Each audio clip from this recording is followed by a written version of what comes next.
नमो भगवते वासुदेवाय।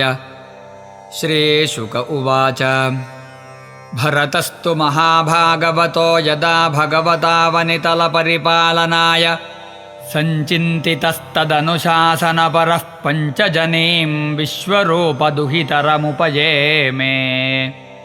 तस्यामुहवा आत्मजान् कार्त्स्न्येनानुरूपानात्मनः पञ्चजनयामास भूतादिरिव भूतसूक्ष्माणि।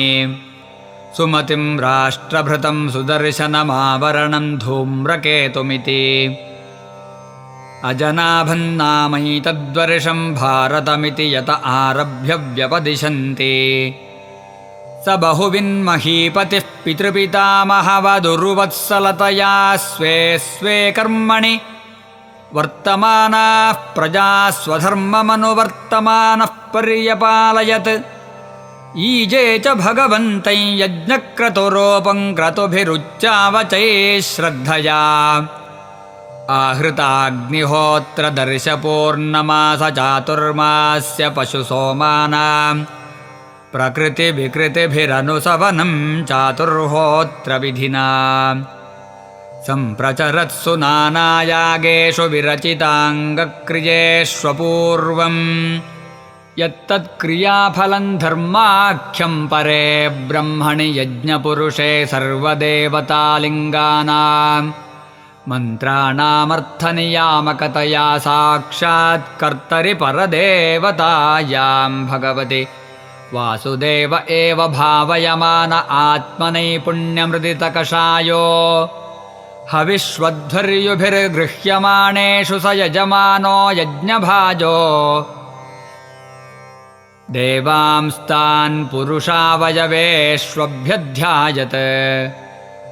एवं कर्मविशुद्ध्या विशुद्धसत्त्वस्यान्तर्हृदयाकाशशरीरे ब्रह्मणि भगवति वासुदेवे महापुरुषरूपोपलक्षणे श्रीवत्सकौस्तुभवनमालारिदरगदादिभिरुपलक्षिते निजपुरुषहृल्लिखितेनात्मनि पुरुषरूपेण विरोचमानभुच्चैस्तरां भक्तिरनुदिनमेधमानरया जायत।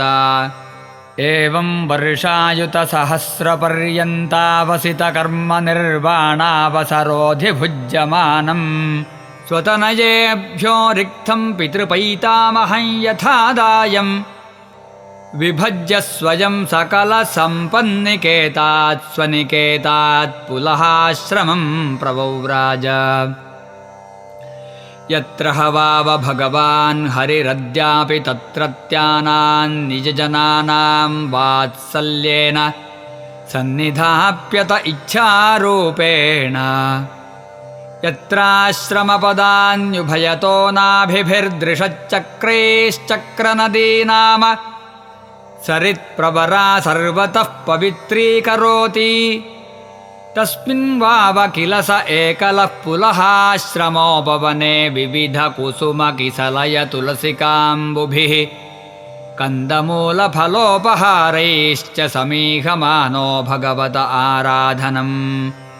विविक्त उपरत विषयाभिलाष उपभृतोपशमः परां निर्वृतिमवाप। तयेत्थमविरतपुरुषपरिचर्यया भगवति प्रवर्धमानानुरागभरद्रुतहृदयशैथिल्यः प्रहर्षवेगेनात्मन्युद्भिद्यमानरोमपुलककुलक औत्कण्ठ्यप्रवृत्तप्रणयबाष्पनिरुद्धावलोकनयन एवं निजरमणारुणचरणारविन्दानुध्यान परिचितभक्तियोगेन परिप्लुत परमाह्लादगम्भीरहृदयह्रदावगाढधिषणस्तामपि क्रियमाणां भगवत्सपर्यान्न सस्मार। इत्थं धृतभगवद्व्रत ऐणेयाजिनवाससानुसवनाभिषेकार्द्रकपिशकुटिलजटाकलापेन च विरोचमानः सूर्यर्चा भगवन्तं हिरण्मयं पुरुषमुज्जिहाने। सूर्यमण्डलेऽभ्युपतिष्ठन्नेतदुहोवाच परो रजः सवितुर्जातवेदो देवस्य भर्गो मनसेदञ्जजान सुरेतसादः पुनराविश्य चष्टे हंसं गृध्राणन्दृषदृङ्गिरामिमः इति श्रीमद्भागवते महापुराणे पारमहंस्यां संहितायां पञ्चमस्कन्धे भरतचरिते भगवत्परिचर्यायां सप्तमोऽध्यायः। सर्वत्र गोविन्दनामसङ्कीर्तनं गोविन्द गोविन्द।